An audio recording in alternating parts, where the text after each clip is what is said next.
It was Michelle who got in touch, and what really impressed me was her values. The emphasis on customer service was very much aligned with what we were wanting to offer here, so we felt it was a really good match. Everyone is so friendly and approachable and just on the same wavelength as us.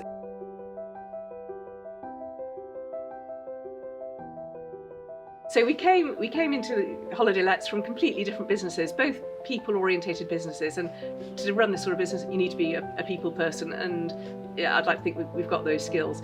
We didn't know anything about hospitality apart from, you know, we like going on holiday, and just great to have the input from the Luxury Cottages staff, who between them have just seemed to have decades of experience in the business and at that high end of the business where we're really trying to deliver a 5-star service.